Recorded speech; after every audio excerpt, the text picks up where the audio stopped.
Estamos con la presencia de Mónica Rodríguez, que viene a hablarnos por el Foro Pampeano por el Derecho al Aborto Legal, Seguro y Gratuito.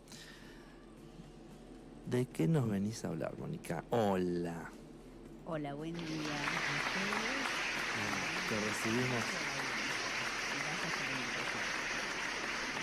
Venimos a comentar las actividades que estamos teniendo este año en el foro, que es la presentación en diferentes ámbitos del primer informe del monitoreo social que ha realizado el foro durante el año 2023.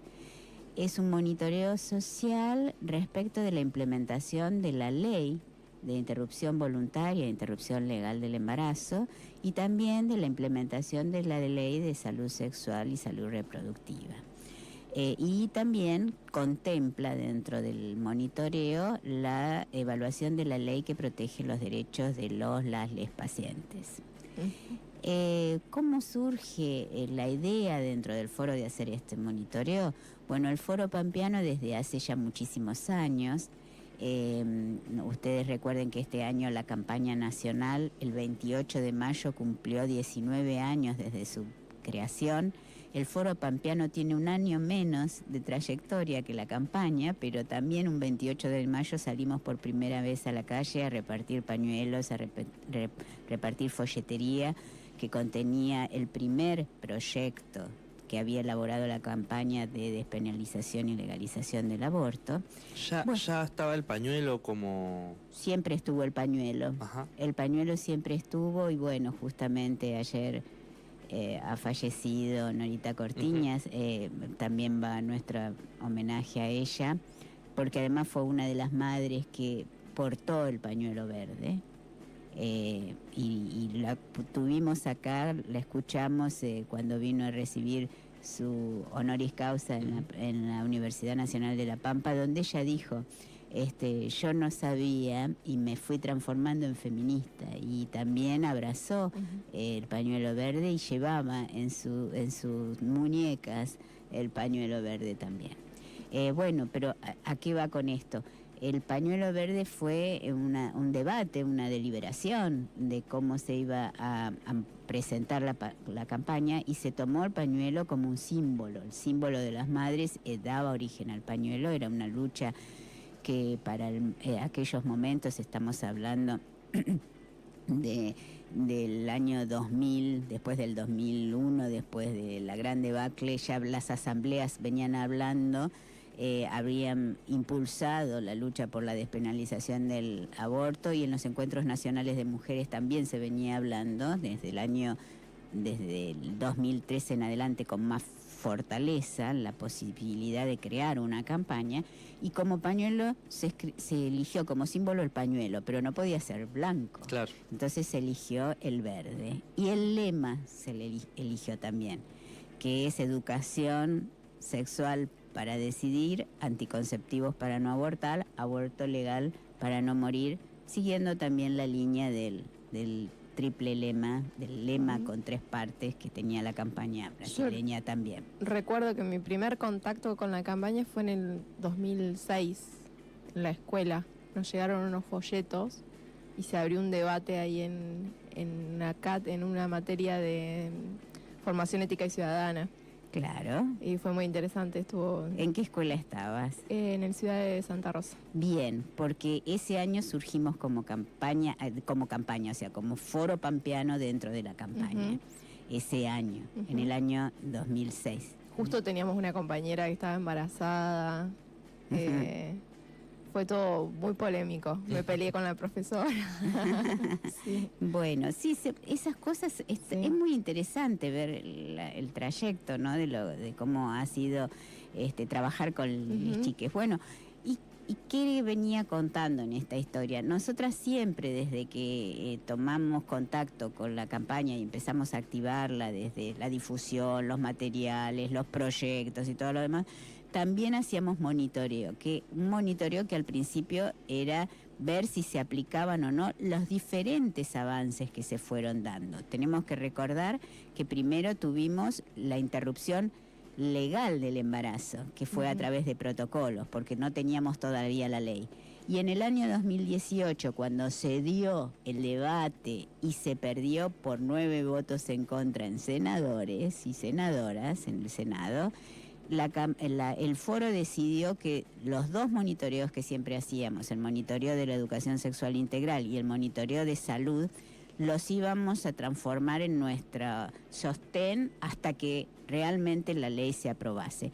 Por lo tanto, el monitoreo de salud, del que formamos parte, periódicamente se reunía con las autoridades de salud para consultarle, presentar, digamos, observaciones que veníamos haciendo sobre diferentes puntos, especialmente exigirles difusión de que era un derecho, pero que lo tenía que difundir el Estado a través de del Ministerio de Salud o de las publicaciones. Incorporar también en la educación sexual integral, que se comunicasen estos derechos y los derechos especialmente vinculados con los derechos sexuales y reproductivos. Y bueno, y lo hicimos, pero cuando surge la ley en el año 2020, trabajamos todo ese, recordemos que estaba en pandemia, ¿verdad? Entonces la implementación fue ardua en pandemia, pero ya para el año 2022 dijimos, tenemos que agregarle algo más a los monitoreos. Estos son monitoreos entre el foro y dialogando con las autoridades, pero ahora tiene que incorporarse la comunidad, la sociedad a través de sus organizaciones.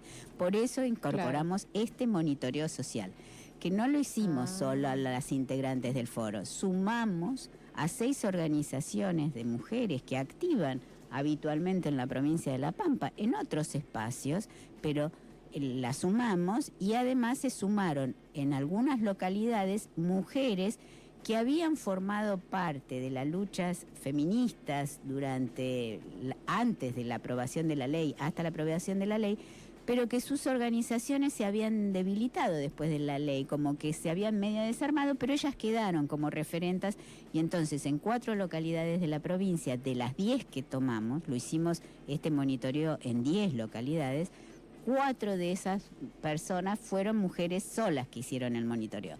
Las otras 6 organizaciones son organizaciones gremiales, estuvieron la UTELPA, estuvo la CCC, el FTB 1000, Territorios en Desarrollo, estuvieron SUMATE, ¿sí? Estuvieron la colectiva feminista abolicionista Las Andreas, ¿sí? Y de alguna manera todas estas organizaciones y el socorrismo que siempre formó parte de nuestro monitoreo, pero que en este caso ingresó activamente a hacer el monitoreo en General Pico, las socorras de General Pico. Y además tuvimos compañeras solas que hicieron el monitoreo, pero que tenían una trayectoria dentro del feminismo. Ellas fueron las compañeras que trabajaron en Macachín, en La Adela, en San Martín y Jacinto Araos, ¿sí? Y también en Santa Isabel. Esas compañeras trabajaron en su localidad llevando adelante todo lo que es el trabajo del monitoreo, que si después quieren les contamos de qué se trata. Eso es lo que iba a preguntar. Claro. La idea del monitoreo social es esto que estás contando, que es la sociedad, o sea, las personas y las organizaciones de la sociedad que le piden al Estado los datos, o buscan datos por otros lados también. No, es variado, ahora te comento. La idea es que el monitoreo social, las organizaciones, no solamente el foro, porque tiene que haber otros actores. ¿Por qué?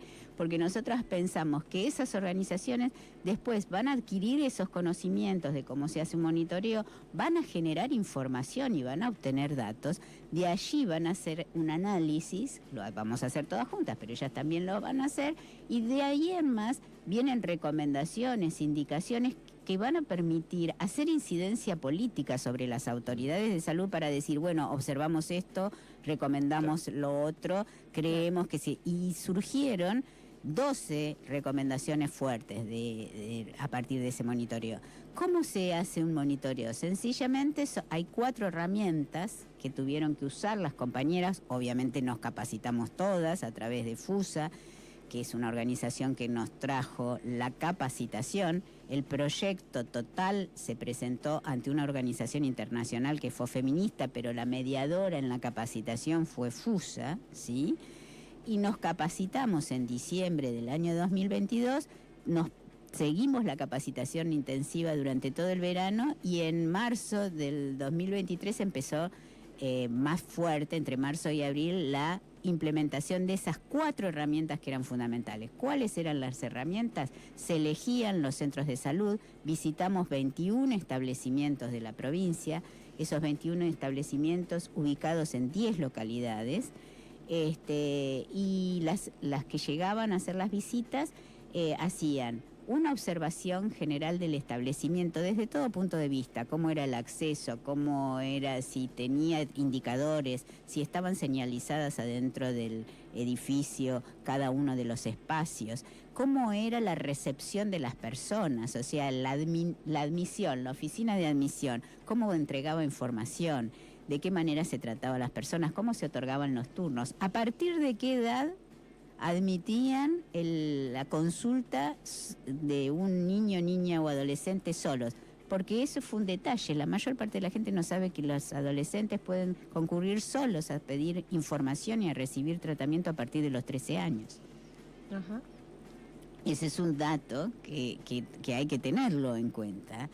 Y que un alto porcentaje de las personas encuestadas no lo hicieron. Entonces, primero se veía todo el establecimiento, veían las paredes, qué información daban las paredes, si había trabajo en la sala de espera respecto de la folletería y algún tipo de actividad comunicando estos derechos, si había cartelería que explicaba que en ese establecimiento se acompañaban las interrupciones voluntarias y legales del embarazo. Sí, se hablaba con el personal para saber si llegaba alguna persona que quería hacer ese tipo de consultas, quién era el personal encargado. Después de eso se pasaban a las encuestas de las usuarias, ¿sí? Nosotros hicimos 21 observaciones en total, porque era una por cada establecimiento, pero hicimos 112 encuestas en toda la provincia, ¿sí? Cada monitoreante tenía un número de encuestas para hacer. Y en esas encuestas se hablaban de diferentes temas, fundamentalmente, aparte de los datos de por ejemplo, la edad, el nivel de estudios, si trabajaba, si tenía hijos, si era la primera vez que consultaba, se le preguntaba cómo la atendían, si le daban información, de qué características era esa información, si sentían que habían sido tratadas con respeto, si su voz se escuchaba. Y después se planteaban, por ejemplo, qué conocimientos tenían de los derechos sexuales y reproductivos, si alguna vez habían tenido embarazos, cómo habían sido atendidas, si sabían que había una ley de interrupción voluntaria y legal del embarazo, hasta qué número de semanas la persona podía consultar en el centro de salud por una interrupción voluntaria, a partir de qué semana si había causales para la interrupción, porque esa es una diferencia. Uh-huh. ¿Cómo diferenciamos interrupción voluntaria de interrupción legal? Interrupción voluntaria del embarazo está establecida por ley hasta la semana 14 inclusive. ¿Qué quiere decir esto? Que una persona puede llegar al centro de salud, puede ser el habitual o puede ser algún centro de salud que ella haya sentido de más confianza al que quiere asistir, y solicita, pide un turno y se entrevista con un equipo, con un profesional de salud, solicita que sabe que está embarazada o piensa que está embarazada y solicita la interrupción del embarazo por su voluntad, o sea, no tiene que esgrimir causales, ¿sí?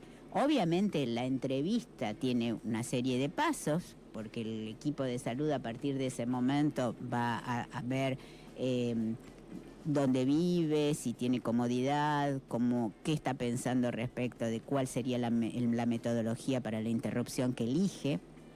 Pero sí, en las preguntas en ningún momento se le cuestiona, digamos. No, por supuesto, porque eso lo establece la ley. La ley es muy clara. La ley hasta ese momento, si la persona que la atiende, por ejemplo, es un objetor de conciencia, lo tiene que manifestar. Porque hay una única manera de ser objetor de conciencia, una única que es legal, después hay otras maneras que son ilegales y que por lo tanto esa persona puede ser sancionada civil, penal o administrativamente, ese profesional que obstruyó el derecho. Si hay una persona que acuerda con la interrupción voluntaria del embarazo, le explica y hace la explicación correcta, porque los equipos de salud están preparados y capacitados para eso. Deben cumplir con esa estructura de entrevista. Ahora, si la persona es un objetor, puede decir, mire, yo soy un objetor, no puedo acompañarlo, pero sí puede darle la información. Claro. Inclusive puede anticipar, porque lo hemos observado en las entrevistas, puede inclusive hacer todo el pedido de laboratorio, el pedido de la ecografía, y directamente deriva a la persona a algún miembro del equipo de salud de ese centro que no es objetora y que continúa con los controles. Esa es la forma correcta en cualquier ámbito de tratar a una persona que viene a solicitar una interrupción voluntaria o legal del embarazo.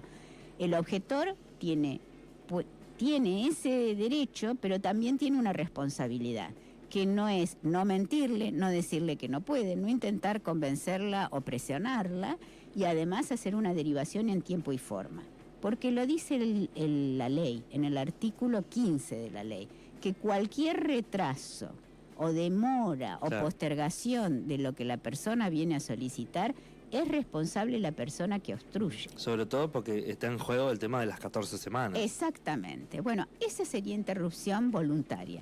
Después de la semana 14, o sea, a partir de la 15, ya se trabaja más sobre las causales. Generalmente es cuando la persona tiene o riesgo de vida o riesgo de salud, y cuando hablamos de salud no hablamos solo de la salud física o biológica, sino de la salud integral de la persona. Eso ya está muy trabajado con anterioridad a la aprobación de la ley, porque era cuando teníamos las interrupciones legales del embarazo por protocolos, o sea que la provincia de La Pampa estuvo muy capacitada, muy trabajada por ese protocolo previo, que se aprobó en el 2018 en la provincia de La Pampa, antes de la ley que despenalizaba el aborto, y también acompañan a partir de ese momento estas interrupciones que se llamarán interrupciones legales. Todas las interrupciones, sean voluntarias o legales, conlleva a un consentimiento informado por parte de la persona, que es una oportunidad más para que le expliquen nuevamente todos los pasos y lo comprenda. Y también, obviamente, hay estudios previos, generalmente se hace una ecografía previa. ¿Podría no hacerse? Sí, podría no hacerse, pero nosotras pensamos que es una forma de trabajar con las normas establecidas, una ecografía previa, y después se acompaña el procedimiento que la persona elija para esa interrupción, que por el momento la más frecuente es el uso de mifepristona, misoprostol, o sea, con pastillas es la forma más adecuada, que dependerá del momento en que se acompaña, si está antes de las 15 semanas, después de las 12 semanas, o sea, tiene un esquema de acuerdo al tiempo de gestación. Había leído una noticia de que, lo leí muy rápidamente, pero puede ser que haya algún faltante respecto a esa medicación y en este momento... Bien, respecto de la medicación especialmente, el Ministerio de Salud de Nación siempre aportó una parte de esa medicación. No hubo faltantes en otros momentos y no los hay en este momento en la provincia de La Pampa. Y probablemente no le falte a la provincia de La Pampa hasta diciembre de este año, en principio. Porque la provincia tiene recursos propios, o sea, ha tenido compras propias, más una administración de los recursos que le habían llegado que alcanzaría hasta esa fecha, y obviamente habría que hacer después compras sucesivas. Desde que se incorporó este nuevo gobierno nacional, a partir de diciembre, no se han enviado a algunas provincias remesas de medicación. Por lo tanto, algunas provincias lo que tienen es hasta mayo, junio, se hablaba de que les iba a alcanzar las remesas enviadas previamente por el Ministerio de Salud. Nosotros queremos decir que ya este punto lo consultamos y la provincia de La Pampa tiene una proyección de medicación hasta diciembre de este año, y eventualmente se tomarán decisiones de compras. Siempre la compra, para que sea más económica, es como el proceso del gas, ¿vieron? Para no terminar pagando precios realmente exacerbados, uno tiene que prever los insumos con anticipación. Entonces la compra de medicación, la compra de insumos se tiene que hacer generalmente por licitaciones mucho más económica que si salís corriendo a comprarla cuando se te ha acabado o cuando lo necesitas en ese momento. En su momento se habló de que se iba a empezar a producir acá, ¿eso pasó ya? No, acá en la provincia de La Pampa no, hay en la provincia de Santa Fe. Hay 2 laboratorios que producen misoprostol en el país. Se estaría hablando de un tercero posible. Siempre hay que ajustar los laboratorios que preservan.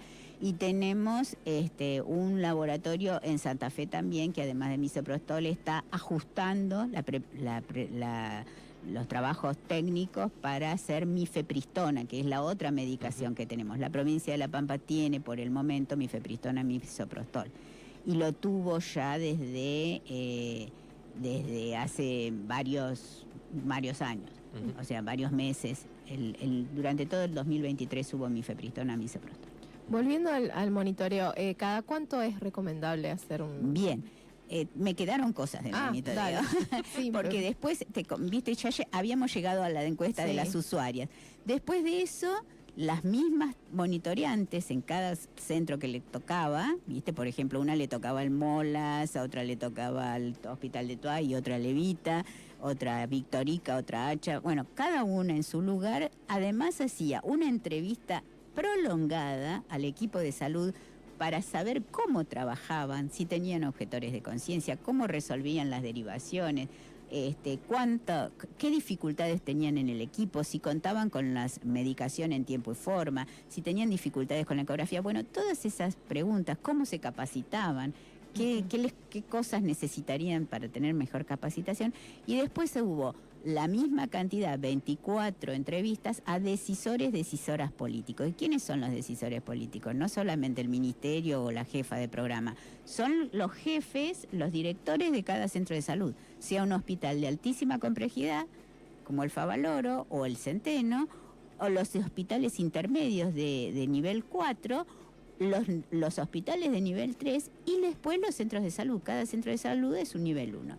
Entonces vos ahí veías cómo esa estructura organizativa que va desde el ministerio hacia abajo, cómo se interrelacionaban cada uno de esos decisores políticos, y ahí se detectaban en la observación y en el diálogo algún tipo de observaciones que después fueron a las recomendaciones. Claro. Y ahí nosotras hicimos 12 recomendaciones muy dirigidas. Nosotras, cuando digo nosotras, digo todo el equipo, ¿no? Porque son las organizaciones y el foro, como digamos, coadyuvante y aglutinador de todas las organizaciones, y estaban dedicadas a la difusión de los derechos desde todos los puntos de vista, televisivos, radiales, en las redes, a través de la folletería, en las salas de espera.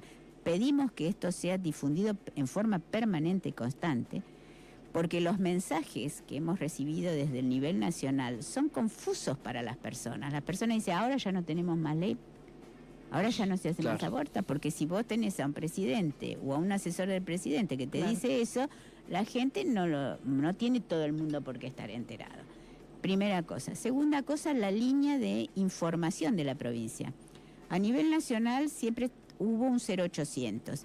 En este momento, inclusive, como otras áreas no funcionantes del Ministerio de Salud, es dudoso el comportamiento de ese 0800. Entonces nosotras, en pandemia, ya reclamamos tener un número propio. En pandemia, porque decíamos, ¿quién mejor que el ministerio nuestro, las direcciones de salud sexual y reproductiva de La Pampa, conoce el territorio? Entonces, ¿cómo van a orientar desde otro lugar? Conozcamos nosotros. Se creó esa línea, es un WhatsApp que se puede llamar desde cualquier lugar de la provincia.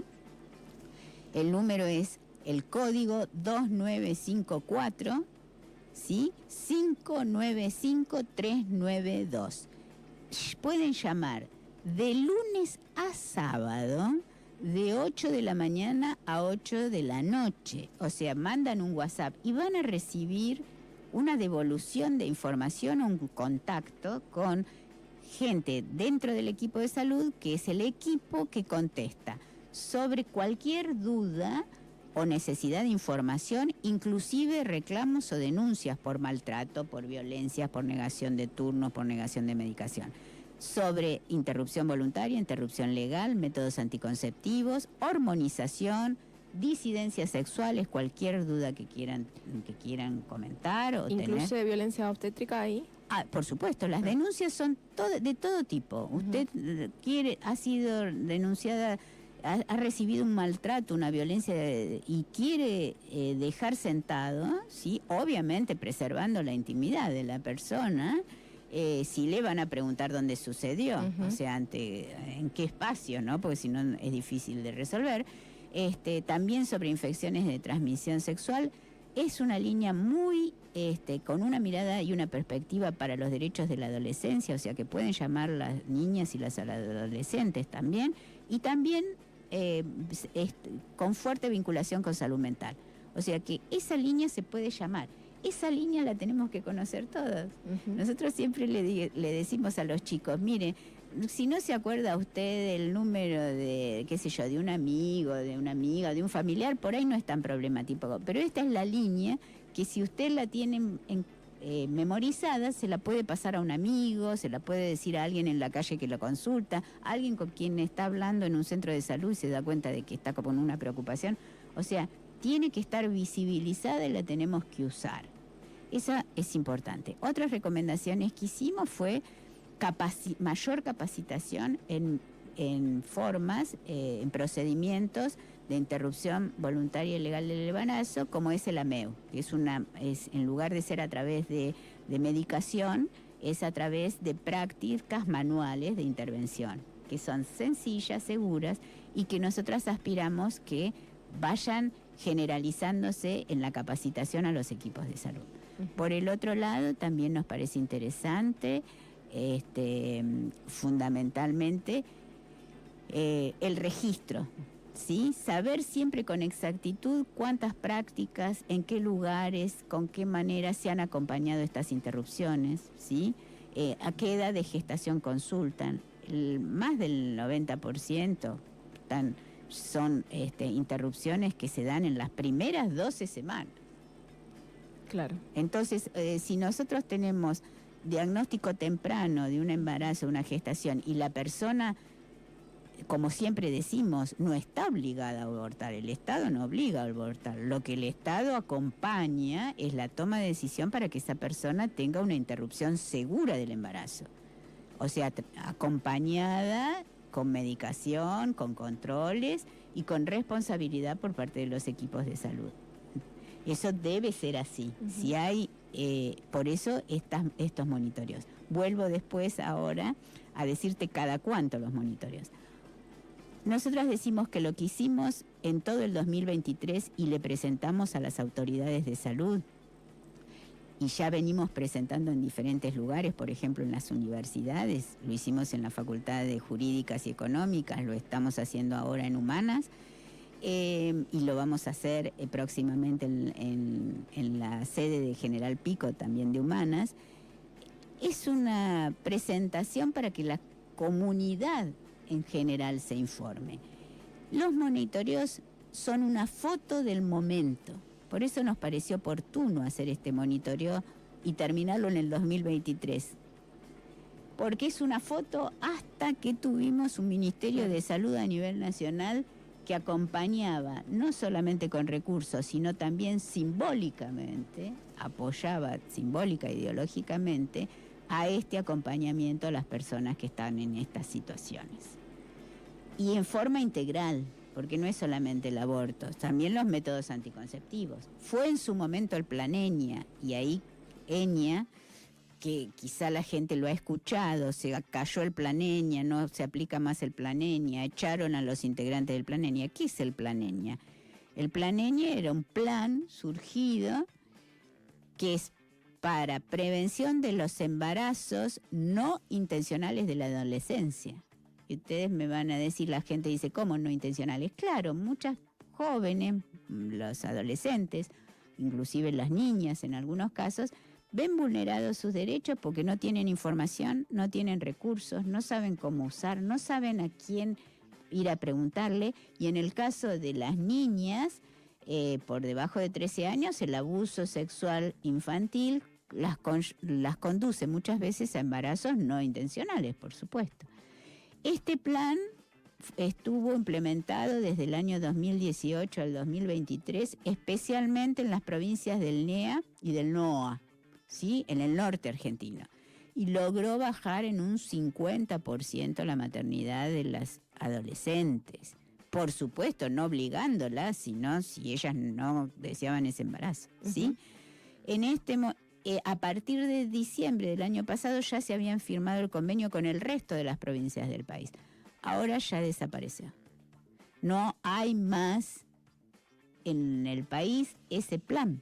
Se Había bajó. bajado un montón el embarazo de adolescentes. 50%. Sí, un montonazo. 50%. Pero mira, justamente, Cande, esta semana escuché a la encargada del Plan EñA de Jujuy.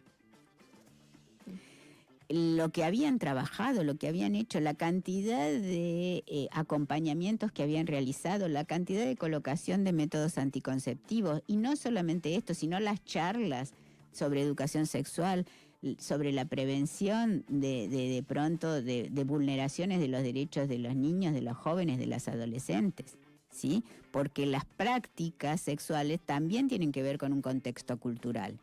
Y hay en algunos lugares, especialmente lo sabemos en las provincias del norte, culturalmente o socialmente, hay acceso a los cuerpos de las jóvenes y de las mujeres o de las niñas inclusive, de los sectores más desfavorecidos tempranamente, porque es como un rito cultural, ¿sí? El famoso chineo del norte. Entonces, esas jóvenes acompañadas en los sectores rurales o semirurales o más alejados por este plan, se encontraban con acompañamiento y con seguimiento, ¿sí? Volvemos entonces a decir, ¿cada cuánto se hace? Y se debería hacer con cierta periodicidad. No te digo todos los años, y no te digo con la cantidad de desarrollo que tuvo este primero, porque fue ver 10 localidades, viajar a 10 localidades, 102 encuestas a usuarias, 24 a los equipos de salud, 24 a los efectores políticos, a los decisores políticos, sino que se puede hacer inclusive parcializado. Y otra cosa que sí nos parece interesante, porque por ejemplo en Santa Isabel, que fuimos muy especialmente a esa localidad del oeste pampeano, porque en Santa Isabel de pronto hay un equipo casi unipersonal, hay una sola persona que no es objetora. El resto deriva a las mujeres hacia esa persona, pero esa persona, por lo menos hasta que terminamos el monitoreo, era la única no objetora. Y esa persona necesita, por ejemplo, tener conocimientos de ecografía mínimos, pero sí necesarios, y hay ecógrafo. Entonces, ella teniendo ese conocimiento de ecografía en el primer nivel de atención, ahorraría el traslado a otro pueblo de una mujer que necesita hacerse una ecografía. Claro. No tiene que viajar esa mujer 120, 130 kilómetros para hacerse una ecografía. Y eso parece una tontería, para muchos le parecerá una tontería, pero para una mujer desplazarse, ir, volver, son todas... Sí, que depende mucho de los recursos económicos que tenga y no solo eso, sino también el tiempo. Muchas tienen otros hijos, muchas no pueden salir del pueblo por otros motivos, no pueden alejarse de su casa por otros motivos, por los cuidados, inclusive muchas son víctimas de violencia, ¿sí? Entonces nosotros decimos, un sistema no puede ser solamente que acá en Santa Rosa tenemos ecografía en tales y tales lugares o varios ecógrafos. Tiene que ser también equitativo. Lo mismo que tenemos acá tiene que poder tenerlo una mujer en el oeste pampeano, en el sur, en el norte. En el norte es más sencillo porque hay muchos más establecimientos.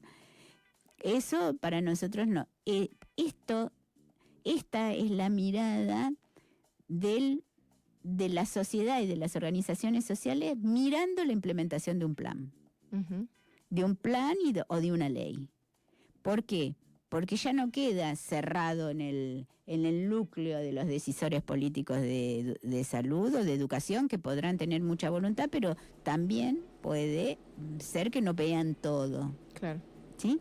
Entonces, también nosotras pensamos que hay que hacer observaciones sobre los subsistemas de salud. Esta vez fue sobre el sistema de salud público. Hay que observar los subsistemas de salud privada, de obras sociales, de prepagas, ¿sí? Ujú. Porque en nuestra provincia, en general, casi todas estas prácticas recaen sobre el sistema público de salud. Ujú. Cuando en realidad la ley dice que todos los subsistemas deberían acomodarse, capacitarse y adecuar sus prácticas para que esto fuese abordado desde todos los subsistemas. Ujú. En el monitoreo salió algún dato de alguna práctica, alguien que se haya tenido que practicar un aborto por fuera del sistema de salud. O Sí. sea, como se hacía ilegalmente antes, clandestinamente. Bueno, lo que tenemos que decir nosotros es que clandestino el aborto ya no es. Ujú. Lo que puede, porque si de pronto una persona va al subsistema privado, a un médico privado y le practica a su médico un aborto, no es clandestino. Está bien, no, quizás me refería a, no sé, que consiga las pastillas de misoprostol y lo haga solo en su casa o acompañada. Bueno, Pero no por el esos- sistema de salud, me refería a Bueno, eso. esos son subsistemas que están contemplados inclusive Ajá. por la ley.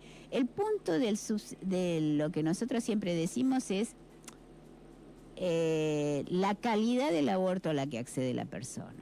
Nosotros sí sabemos que en el subsistema público está el consentimiento informado, está la historia clínica, está la ecografía está el seguimiento durante el proceso, y está el control post, y está el ofrecimiento del método anticonceptivo posterior Ujú. al aborto. Todo eso está garantizado, todo eso es un sistema que es cumplir con lo que la ley dice, ¿sí? Lo que nosotros decimos es que cualquier otro subsistema debe cumplir con esos requisitos. Ujú. Si vos vas a un médico tuyo personal y privado y cumple con esas pautas, eso no es un aborto clandestino. Ujú. Y además tenemos que erradicar el concepto de clandestinidad, ¿no?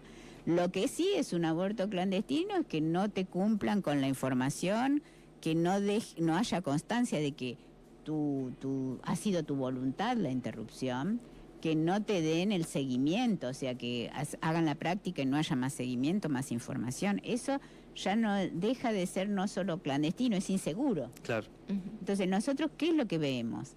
La provincia de La Pampa hace ya muchos años, hace más de 3 años, que no tiene abortos no tiene mortalidad materna por causa de aborto. Ujú. ¿Sí?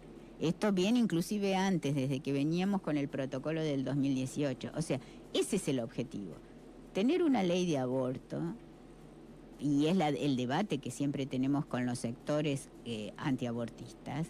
Nosotras no vinimos, ni la campaña, ni las feministas, ni las organizaciones, venimos a inventar el aborto. El aborto existió siempre, hace muchos siglos que se conocen prácticas abortivas aún en nuestros pueblos originarios, ¿sí? Lo que nosotros decimos es que tienen que ser abortos seguros. ¿Y qué es lo que quiere decir seguro? Una ley está para eso, para otorgar un marco de seguridad para estas prácticas. No tenemos ley, no van a desaparecer los abortos. Lo que van a tornarse es nuevamente en abortos inseguros. Cuando nosotras empezamos, como vos decís, Cande, en el 2006 me enteré.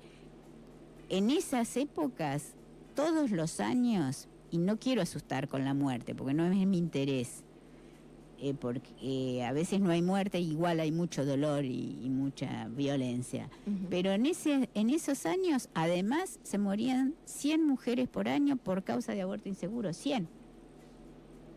Eso es lo que había que erradicar, además de erradicar la inseguridad, la exposición a la que estaban expuestas, vale la redundancia, las mujeres cuando querían interrumpir un embarazo.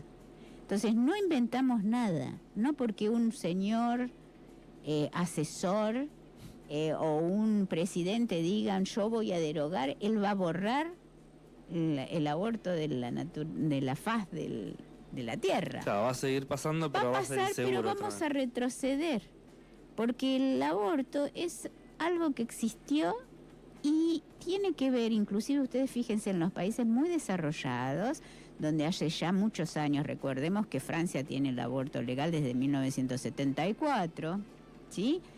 Donde están todas las condiciones dadas, siempre hay un número de abortos que se siguen realizando, o sea, siempre hay la posibilidad de que haya un embarazo que en ese momento una mujer decide no continuar, que no está en condiciones de continuar o no puede, no quiere continuar.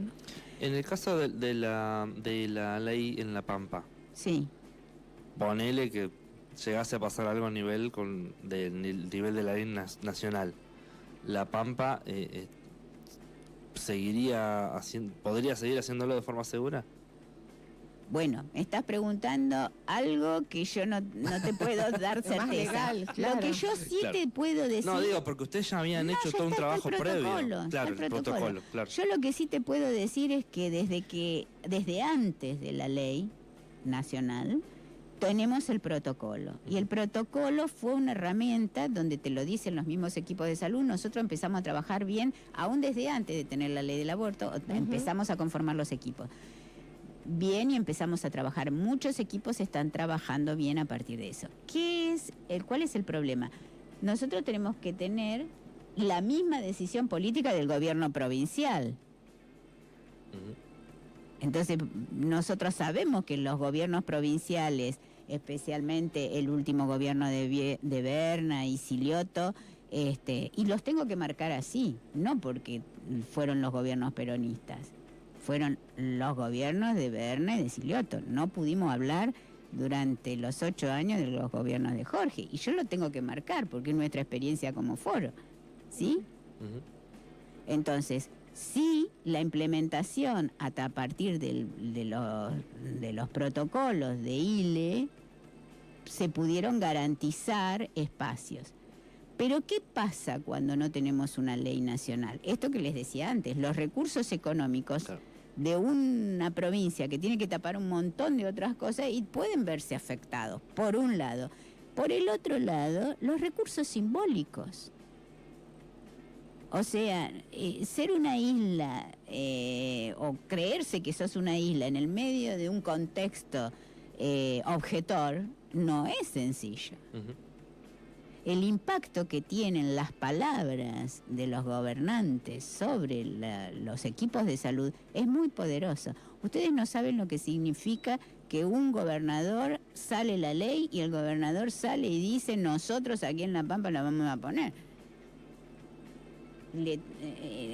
Es muy fuerte eso. ¿Para quién? Para los que quieren ser objetores y no saben cómo esconderse. ¿Sí? Claro. No está habilitada. Vos tenés que cumplir la ley porque la objeción de conciencia se te reconoce, pero tiene que tener ciertas características. Y lo vuelvo a decir, puede ser objetor de conciencia el profesional involucrado en forma directa en la práctica. No lo puede ser el administrativo, la administrativa, la enfermera, si no está involucrada en el procedimiento, los anestesistas, los ecografistas. Nosotros eso... queda así de claro, es la persona directamente involucrada. ¿Puede ser objetora? Sí, puede ser objetora. Lo que no puede hacer es interferir en la práctica de que están siguiendo otros integrantes del equipo de salud, ¿sí? Bueno, ¿Qué otra? Yo quería saber, si había entre las recomendaciones que se dieron, más o menos cuál era tal vez la más importante. Y todas son importantes, o sea, no hay estas que te venía diciendo. Uh-huh. Primero la gente tiene que saber la información. Yo le diría que podríamos resolverlo así. No es solamente responsabilidad del Ministerio de Salud, es responsabilidad de todos, que todos sepan que esto funciona, que funciona de esta manera, que tenemos un número, que si algo no funcionó o hay alguien que está queriendo marcar un error, un maltrato, una violencia, lo tiene que hacer. Uh-huh. ¿Sí? Lo que nosotros sabemos es esto: todavía tiene una gran carga de tabú todo lo sexual, los derechos sexuales y reproductivos y los derechos al acceso al aborto seguro. Tiene una carga de tabú. Por lo tanto, es en silencio, no me animo. Y como no me animo a decir, no me animo a hablar, no me animo... Porque no hay que salir a decirlo a todo el mundo. Hay que decirlo en el lugar donde vos puedas generar a partir de eso un proceso de cambio. Uh-huh. Por eso les damos este número como una de las posibilidades. Las otras posibilidades es acercarse a las organizaciones, que activamos esto y decir, no, a mí me pasó tal cosa, nosotros tomaremos datos, y como seguimos haciendo los encuentros periódicos cada 3 meses con el Ministerio de Salud, decir, che, vos sabés que nos llegó a nosotras una demanda de una compañera que fue a asistir de tal y tal manera en tal y tal y tal lugar. No es lo que comúnmente en nuestra jerga cotidiana decimos es un botoneo, no, es la responsabilidad que tenemos como ciudadanas, ciudadanos, ciudadanes, de que se cumpla una ley, que se implemente una política pública adecuada y defenderla. ¿Y cómo se la defiende? Mejorándola. Y si hay errores, corrigiéndolos. Esa es nuestra manera, ha sido siempre nuestra manera desde el foro. Y por eso pensamos que cuantas más organizaciones estén involucradas en esto, va a ser mejor. Uh-huh. Muy bien. Creo que hemos llegado a... Bueno, pero para hacer un cierre, digamos, en líneas generales, ¿mejoraron los números, la difusión? Mira, lo que mejoró desde el diciembre, nosotros en diciembre les dijimos, la línea tiene que mejorar. Uh-huh. Y tuvimos un sustazo porque, viste que hubo cambios, hubo algunas situaciones en diciembre con personal y qué sé yo, y algunas personas pasaron a otros espacios y mejoró. Ahora hay 9 personas, inicialmente había 5, hay 9 personas, aumentó el número de horas del fin de semana y va a tener registros específicos. El registro es muy importante. Nosotros sabemos si se están produciendo más, menos abortos, y lo que queremos ahora es que esos registros profundicen. Por ejemplo, sabemos sí que la mayoría llegan antes de las 14 semanas, en general antes inclusive hasta las 12 semanas la mayor parte de las interrupciones. Hay interrupciones de mayor edad gestacional, pero eso lo tenemos entre todos que tratar de que sea su mínima expresión. ¿Por qué? Porque si hay una detección temprana del embarazo y una persona piensa que no puede continuarlo, es más sencillo cuanto más temprana es la interrupción. Hay una cuestión ahí que funciona, el mecanismo de negación, que hace que uno demore en aceptar que tenés un embarazo. A mí con mi primer hijo, que lo busqué, inmediatamente me di cuenta que estaba embarazada, pero menos de 2 semanas. Con la segunda, que fue medio sorpresa, estuve 2 meses. Estaba embarazadísima y yo no lo asumía, ¿viste? Entonces, bueno, pero en 2 meses todavía estás en IVE. Sí, cuando te tenés así que vos no querés, o sea, no, la verdad no, que no querés seguir con un embarazo, digo, pienso hasta que recurrís a decir, bueno, voy a interrumpir el embarazo, te lleva mucho tiempo. Y también una carga emocional y un montón de cuestiones que hace que uno demore. Tener el recurso a mano de decir, che, puedo llamar a este número y enseguida recurrir a este médico, o sea, te da... por supuesto. Te da mucha más. Por supuesto. Igual, de todos modos, lo que vos estás diciendo, vos fíjate que es un plazo bastante amplio. Uh-huh. 14 semanas es bastante amplio el plazo, ¿sí? ¿Cuál es el problema? las muy jovencitas. Claro. Las personas muy jovencitas o aquellas personas que creen que han tenido menstruación y en general a veces se confunde la menstruación con una pequeña pérdida y entonces hay como una duda. Por eso nosotras decimos, acérquense tempranamente. Sabemos que es difícil. Por esto que decíamos, nosotras las mujeres tenemos temas todavía que más allá del razonamiento todavía están en proceso respecto de nuestros derechos, ¿sí? Y nuestras corporalidades también son diferentes. Hay mujeres que son muy regulares, hay otras que son muy irregulares, hay otras que creen que ha tenido una menstruación y en realidad ha sido una pérdida pequeña. Hay otras que han quedado embarazadas con métodos anticonceptivos. Sí, eso también hay que saberlo. ¿Por qué? Y bueno, porque los métodos anticonceptivos, algunos tienen un altísimo porcentaje de eficacia, otros menos. Y porque cada cuerpo es diferente. Otros menos. Entonces, es uno de los motivos por los que una mujer toma la decisión de interrumpir. Me estaba cuidando con un método anticonceptivo y me quedé embarazada con el método anticonceptivo. ¿Y qué le puede pasar? Y puede decidir, bueno, está bien, lo voy a continuar esta gestación o no, necesariamente no lo puedo continuar, por los motivos que cada persona establezca que son valederos para sí, ¿verdad? Por eso nosotras lo decimos, lo hemos visto mucho con mujeres que se venían cuidando con preservativos, algunas, un uso incorrecto del preservativo es muchas veces la causa de un embarazo no intencional. Otras veces la aplicación desajustada de una inyectable, ¿sí? Otras veces el corrimiento, desplazamiento de un DIU, de un dispositivo intrauterino. Otras veces la falla en la toma de la pastilla anticonceptiva. Otras veces, pero yo me tomé la pastilla del día después. Bueno, pero nosotros le tenemos que decir a las personas que la pastilla del día después no es infalible. Primero, que no es del día después. Es el nombre común que nosotras tenemos. La pastilla, esa pastilla específica, hay que tratar de tomarla lo más rápido que se pueda de la relación sexual que no estaba correctamente protegida con otro método anticonceptivo. Pues todos dicen, tengo que esperar un día. No esperes nada. Te diste cuenta de que no habías usado ningún método anticonceptivo, o se rompió el preservativo, o se salió el preservativo, o se desplazó el DIU, o te habías olvidado de tomar la pastilla anticonceptiva, o no estabas usando ningún método.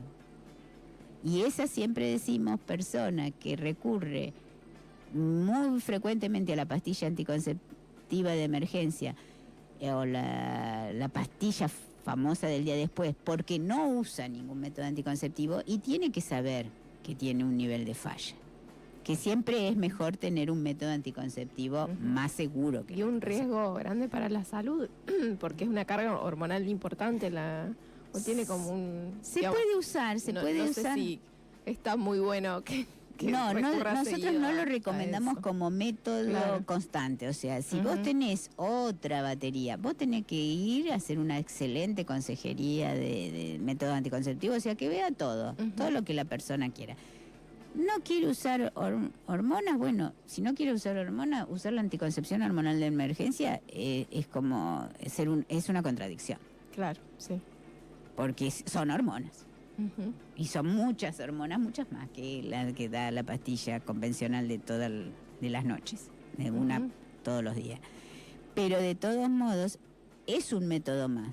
Nosotros no lo estamos negando. Y es un método terriblemente importante para una mujer, por ejemplo, una mujer, niña o adolescente, que haya sido obligada a mantener una relación sexual sin protección por parte de la otra persona, ni por parte de ella misma, pues no tenía método. Entonces, está dentro de las mujeres, las niñas, las adolescentes tienen que saber que si son obligadas a mantener una relación sexual y no usaban ningún método anticonceptivo, ni ella ni la otra persona, tienen que asistir rápidamente, porque entre todos los estudios que se le van a hacer y las protecciones y la medicación que va a tener que recibir, va a estar la anticoncepción hormonal de emergencia. Otra cosa son las ligaduras y las vasectomías. Sí. ¿Eso también relevaron? O sea, ¿tienen datos de esas cosas? Sí. Nosotros, respecto de las mujeres, relevamos especialmente qué conocían de los métodos. Ujú. A ver, yo te voy a hacer una pregunta a vos ahora, Cande. ¿Qué te parece? ¿Conocen más la ligadura o la vasectomía las mujeres? Si la conocen, Sí. y yo estimo que la ligadura. Bueno, Pero- de las 112 mujeres que encuestamos, loco, es una muestra en las localidades donde habitan el 68% de la población femenina de La Pampa. O sea, nosotras fuimos Ujú. elegimos mujeres para preguntarle de aquellas localidades que todas juntas sumadas son el 68% de las mujeres de la provincia de La Pampa. ¿Sí? Ujú. No fuimos a ver a las 68%, fuimos a ver mujeres que habitan esas localidades. Conocen más la vasectomía que la ligadura. Ah, mira vos. Lo que sí sabemos Qué es loco. que hay un retraso, un retraso importante en la realización de ligaduras tubarias. Hay siempre un retraso, es mucho más lo que las mujeres piden que lo que se hace. Y ese sí no se relevó en este monitoreo, se relevó el conocimiento por parte de las mujeres. Eso sí fue un reclamo permanente, lo es además, tenemos que decir, al Ministerio de Salud, de conformar equipos, aunque sea equipos móviles, que se realicen ligaduras en determinados centros o a través de equipos móviles para facilitar la actualización permanente, o sea, Ujú. que no haya una lista de espera prolongada para las mujeres que solicitan la ligadura. Claro. Muy bien. Perfecto. Bueno, Todos Moni, los temas. ¿nos recordás el número y cerramos? 2954 595 392. Ahí está. Bueno, buenísimo. Muchas gracias. No, gracias a ustedes, fue muy agradable.